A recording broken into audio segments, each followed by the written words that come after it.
रूहों को प्यार करते देखा है तुमको बाबा, रूहों को प्यार करते कांटों को बनाया फूल,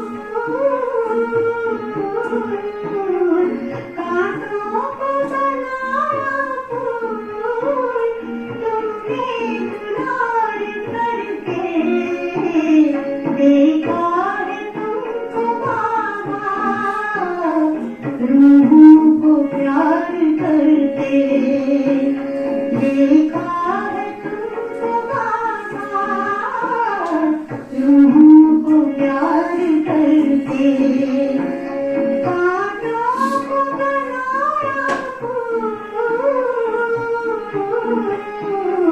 कांटों को बनाया फूल, तुमने दुलार करके देखा है तुमको बाबा, रूहों को प्यार करते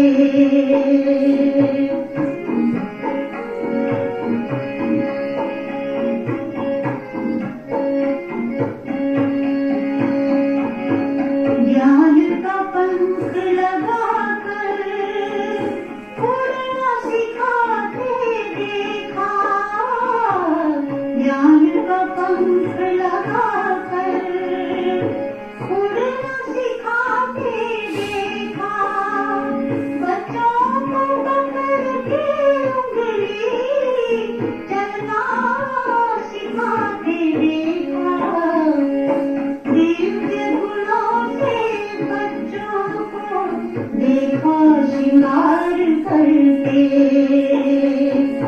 दिव्य गुणों से बच्चों को देखा श्रृंगार करते कांटों को बनाया फूल,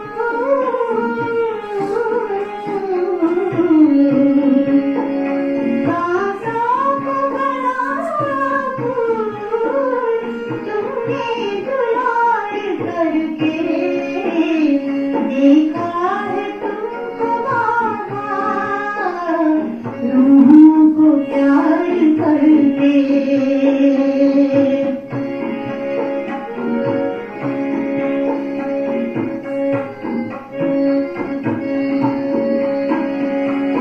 मुरली सुनाते बच्चों को मीठा बनाते देखा, मुरली सुनाते बच्चों को मीठा बनाते देखा, सजाकर दिव्य गुणों से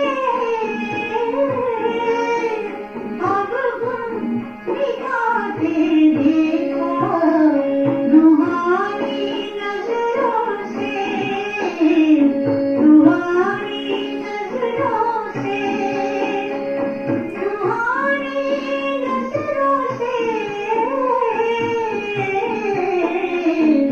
रूहानी नजरों से देखा निहार करके, रूहों को प्यार करते देखा है तुमको बाबा, रूहों को प्यार करते कांटों से बनाया फूल, कांटों से बनाया फूल, तुमने दुलार करके रूहों से प्यार करते देखा है तुमको बाबा, रूहों को प्यार करते, रूहों को प्यार करते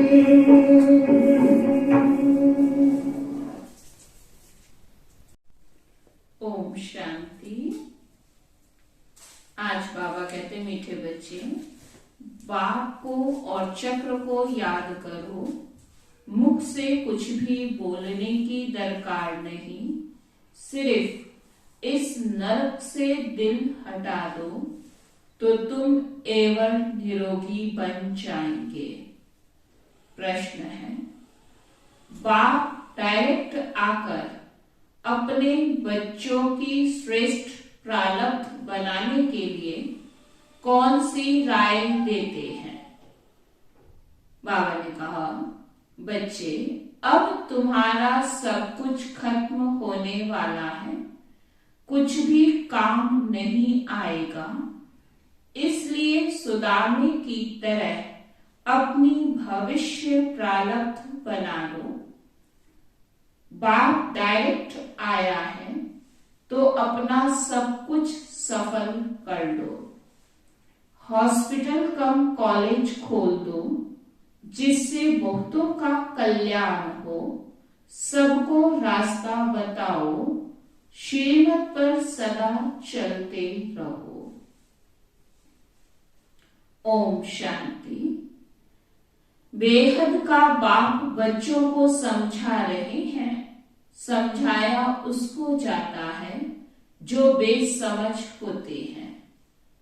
तुम जानते हो कि बरोबर सब पतित हैं और पतित पावन बाप को याद करते हैं। पतित मनुष्य को जरूर बेसमझ कहेंगे।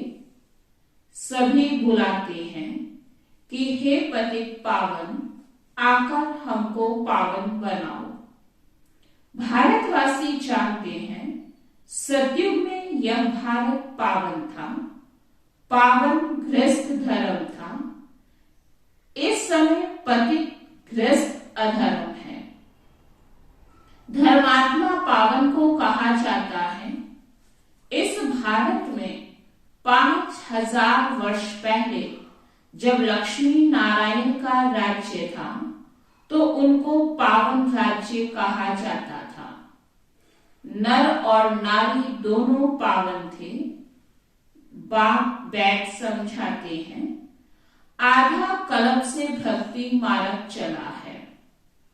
जप तप आदि करना, वेद अध्ययन करना, यह सब भक्ति मार्ग है। इससे मुझे कोई प्राप्त नहीं कर सकता। मुझ बाप को जानते ही नहीं है।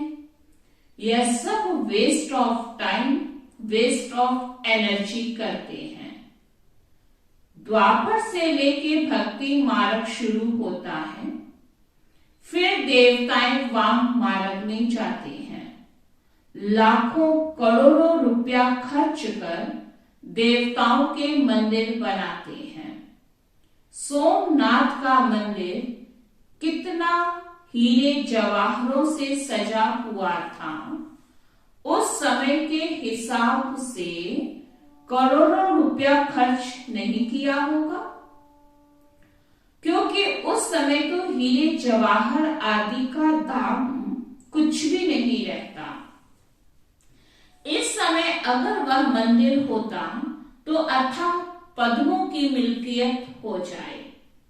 अब बाप बैठ समझाते हैं, मीठे बच्चे, शास्त्र अध्ययन करना यह भक्ति है।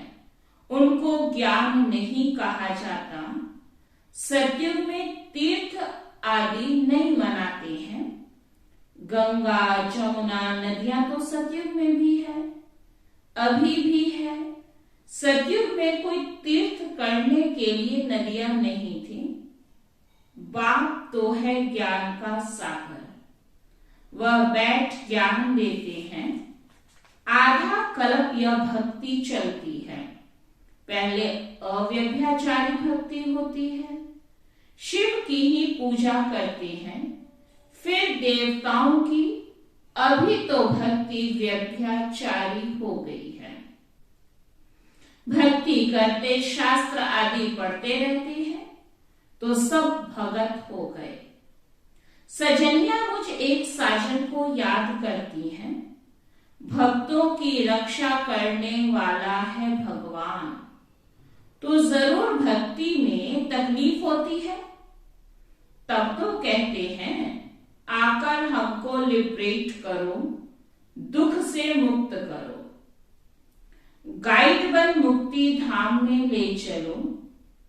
उनको यह पता नहीं कि भगवान कौन है।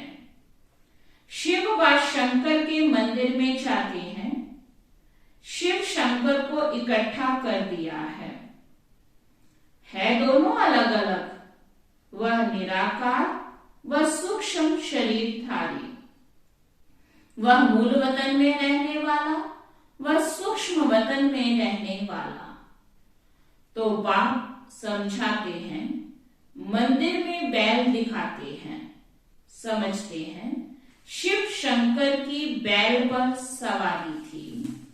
अब शिव के लिए कहते हैं वह सर्वव्यापी है। ऐसे नहीं कहेंगे कि शिव शंकर सर्वव्यापी है। एक परम पिता परमात्मा निराकार को कहा जाता है।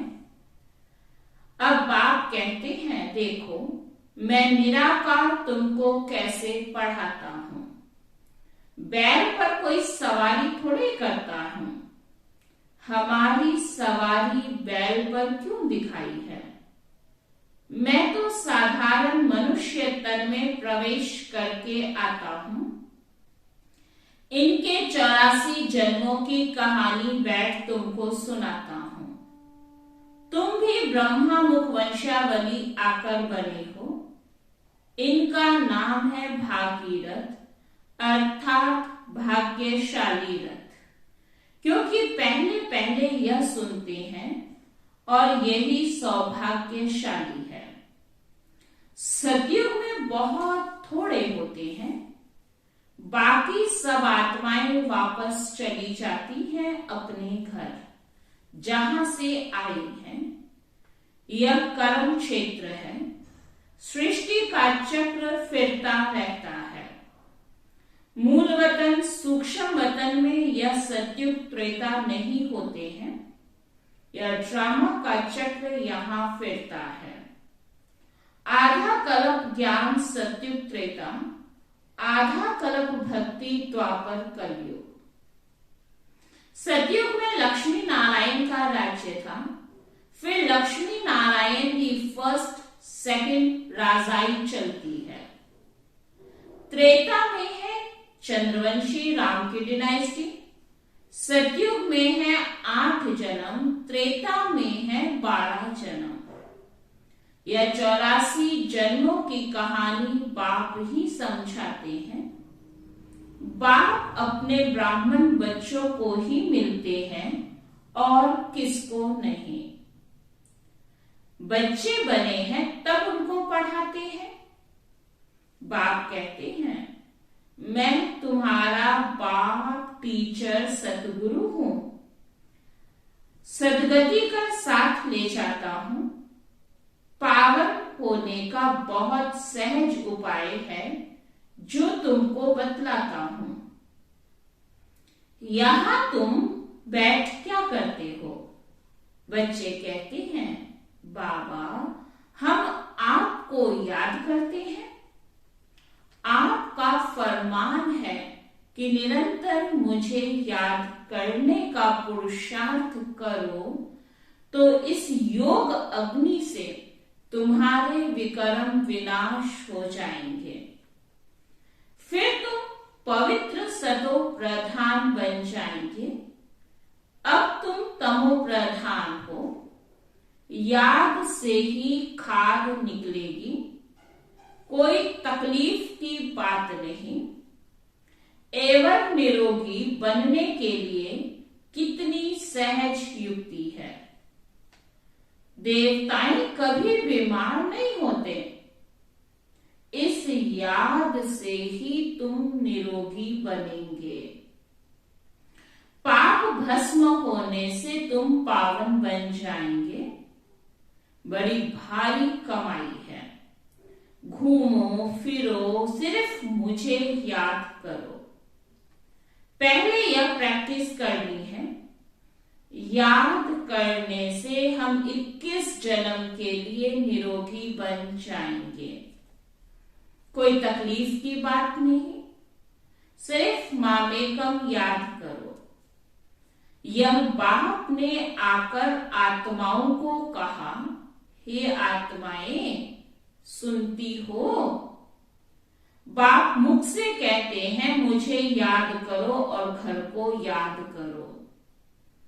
अब यह नर्क खलास होना है, जाना है अपने घर। भोजन बनाते समय भी याद का पुरुषार्थ करो। भल तुम कर्म योगी हो तो भी कम से कम 8 घंटे तक जरूर पहुंचो। 5 मिनट, 10 मिनट, आधा घंटा ऐसे चार्ट को बढ़ाते रहो। जांच करते रहो हमने कितना समय बाप को याद किया। जिस बाप से बैकुंठ की बादशाही मिलती है, 21 जन्मों के लिए सदा निरोगी बनते हैं, कितनी सहज युक्ति है। चक्र का नॉलेज समझाया है कि चोटी ब्राह्मण, देवता, क्षत्रिय, वैश्य, शूद्र, यह चक्र याद करना है। बीज और झाड़ को याद करो। अभी तुम जानते हो, एक धर्म की स्थापना हो तो दूसरे धर्म का विनाश हो जाएंगे। सतयुग में एक ही धर्म है, तुमको मेहनत ही इसमें है। बाप कहते हैं मुझ बीज को याद करो और झाड़ को याद करो। स्थापना, विनाश और पालना यह है बहुत सहज। सहज योग और सहज ज्ञान। बीज से झाड़ कैसे निकलता है, यह तुम्हारी बुद्धि में ज्ञान है।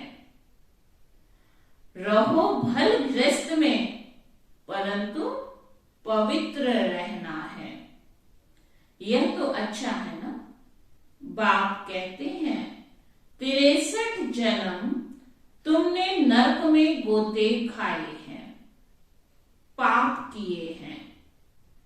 अब बिल्कुल ही पाप आत्मा बन पड़े हो। रावण की मत पर चलते आए हो। गांधी भी राम राज्य चाहते थे, इसका मतलब रावण राज्य में थे। मनुष्यों की बुद्धि कितनी मलिन हो गई है, कुछ भी समझते नहीं है। स्वर्ग कब था किसको भी पता नहीं है। लक्ष्मी नारायण को 5000 वर्ष हुए हैं, यह किसको मालूम नहीं है। सतयुग की आयु लाखों वर्ष कह देते हैं। आधा कल्प है ज्ञान, आधा कल्प है भक्ति। फिर जब पुरानी दुनिया हो जाती है तो आता है वैराग्य। इस नरक से दिल हटा देते हैं। तुम यहां बैठे बहुत कमाई करते हो। बाप कहते हैं तुम चक्रवर्ती राजा बनते हो। यह तुम्हारा अंतिम 84वां जन्म है। विनाश सामने खड़ा है। मृत्यु लोक का विनाश, अमर लोक की स्थापना हो रही है। अमरनाथ बाबा से हम सत्यनारायण की सत्य कथा सुन रहे हैं।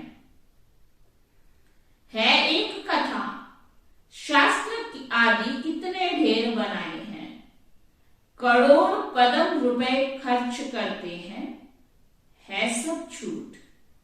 बाप सच बताए सचखंड की स्थापना करते हैं। कितना अच्छी रीति समझाया जाता है। कैसी भी अबलाएं, गणिकाएं, अहल्याएं उस स्वर्ग का मालिक बन सकती हैं। तुम्हारे पास अभी क्या रखा है? अमेरिका में क्या है? बड़े बड़े महल हैं, वह तो अभी गिरे की गिरे। स्वर्ग में तो अकीचार धन था, यहां तो धन है ही नहीं। अमेरिका के व्हाइट हाउस को क्या लूटेंगे? कुछ भी रखा नहीं है। वहां सतयुग में तो गरीब से गरीब का महल भी यहां से अच्छा होगा। चांदी सोना लगा हुआ होगा। वहां सब सस्ताई रहती है। सबको अपनी जमीन रहती है। सुदामे का मिसाल है। भक्ति मार्ग में 2 मुट्ठी ईश्वर अर्थ देते आए हो। कोई 5, 10, 100 रुपए भी दान करते हैं, जिसका एवजा दूसरे जन्म में मिलता है। इसलिए ही मनुष्य दान पुण्य आदि करते हैं। कोई हॉस्पिटल खोलते हैं तो दूसरे जन्म में तंदुरुस्ती अच्छी मिलती है, कोई बीमारी नहीं होती है। कोई कॉलेज बनाते हैं तो दूसरे जन्म में पढ़कर होशियार हो जाते हैं। एक जन्म का फल दूसरे जन्म में मिलता है। अब परम पिता परमात्मा निराकार बाप तो दाता है। बाप कहते हैं, बच्चे एक हॉस्पिटल कम कॉलेज खोलो, इसमें बहुतों का कल्याण होगा। इसका फल तुमको 21 जन्म के लिए मिलेगा। वह है इनडायरेक्ट 1 जन्म के लिए।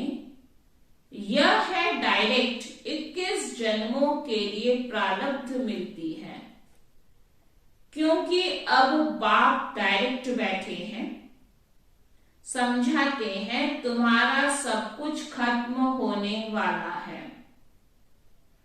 महल माड़ियां सब मिट्टी में मिल जानी है।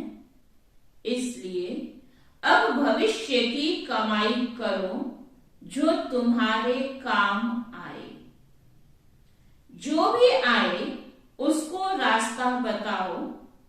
बाप को याद करो तो तुम्हारी कट निकलेगी। पारलौकिक बाप है। बाप कहते हैं, श्रीमत पर चलने से तुम स्वर्ग के मालिक पारस बुद्धि बन सकते हो। कितनी युक्तियां भी समझाते रहते हैं। हर एक कर्म का हिसाब अपना अपना है। बाप कर्म अकर्म विकर्म की गति बैठ समझाते हैं। कोई भी तकलीफ हो तो सर्जन के पास आकर श्रीमत लो। अहल्याएं कुब्जाएं सबको यह रास्ता बताना है। पवित्रता पर ही हंगामा होता आया है। विष नहीं दिया तो मारने लग पड़ते, घर से निकाल देते हैं। कितना हंगामा करते हैं। बाबा कहते हैं, इस ज्ञान यज्ञ में असुरों के विघ्न बहुत पड़ेंगे। अबलाओं पर अत्याचार बहुत होंगे और सत्संगों में कभी अत्याचार नहीं होते हैं। यहां पर विघ्न पड़ते हैं। बाबा कहते हैं, कितने पतित बन पड़े हैं। अभी तुम पवित्र बनते हो। पावन दुनिया का मालिक बनने के लिए बाप का फरमान है, यह अंतिम जन्म पवित्र बन मुझे याद करो तो विकर्म विनाश होंगे। इसका नाम ही है सहज राजयोग और कोई शास्त्र में यह युक्ति नहीं है। गीता में है, देह के सब धर्म त्याग, मुझ अपने बाप को याद करो। अब श्री कृष्ण तो भगवान है नहीं। भगवान सब आत्माओं का बाप एक है। शरीर का लोन लिया है। यह है भाग्यशाली रथ। इनको खुशी तो होती है कि मेरा शरीर भगवान काम में लेते हैं।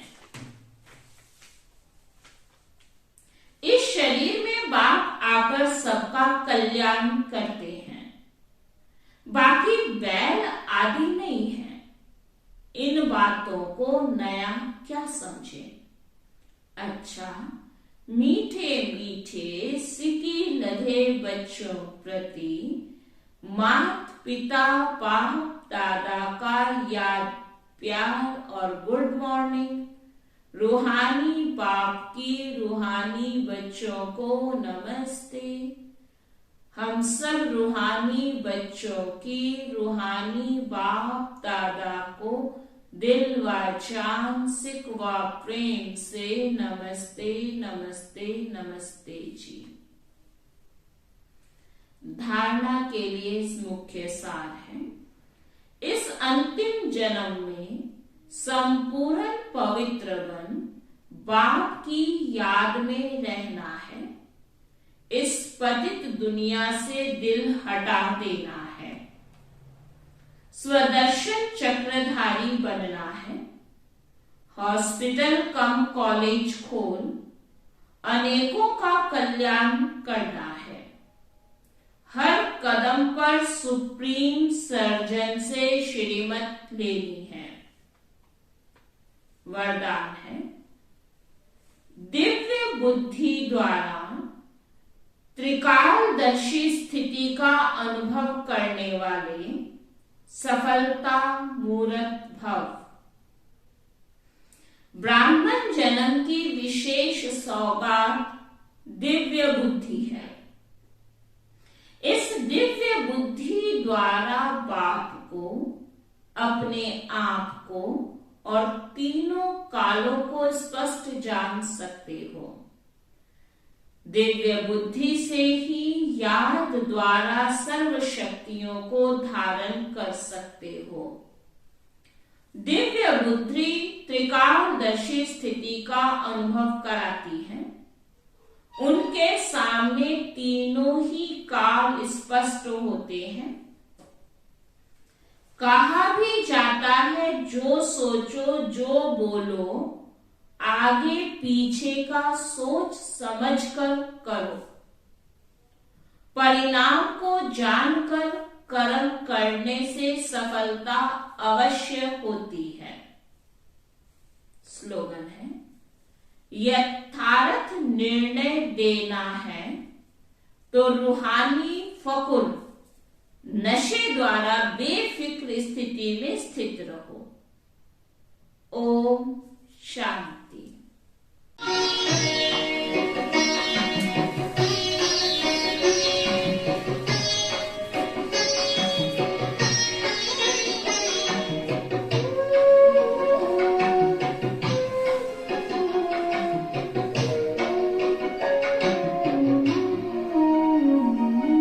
सद्गुण अवगुण के कारण कोई हीरा है कोई पत्थर है। सद्गुण अवगुण के कारण कोई हीरा है कोई पत्थर है। धरती पर स्वर्ग बसा लेना ओ मानव तुझ पर निर्भर है। सद्गुण अवगुण के कारण कोई हीरा है कोई पत्थर है। सद्गुण अवगुण के कारण कोई हीरा है कोई पत्थर है।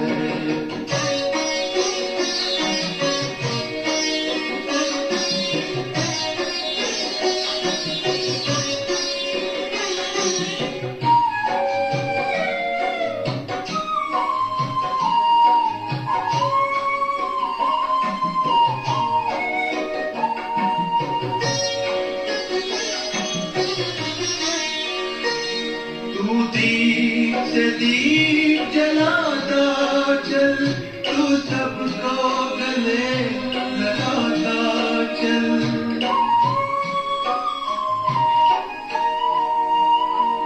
तू प्रेम एकता शांति सत्य सहयोग के रंग लुटाता चल। उन्हीं गुण भरे पड़े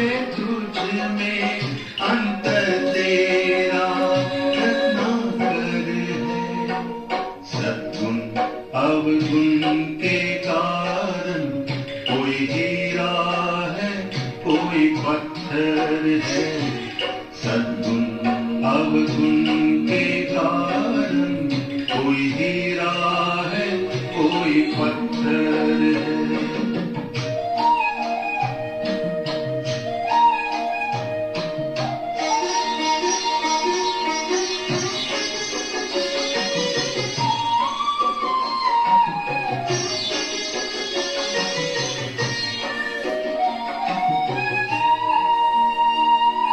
नदी न अपना जल पीती है, पेड़ न अपना फल खाते,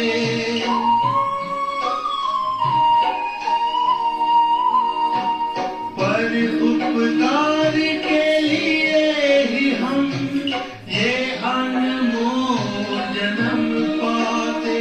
जो पर दुख को अपना माने वो मानव देव से बढ़कर है, सद्गुण अवगुण के कारण कोई हीरा है कोई पत्थर है, सद्गुण अवगुण के कारण कोई हीरा है कोई पत्थर है।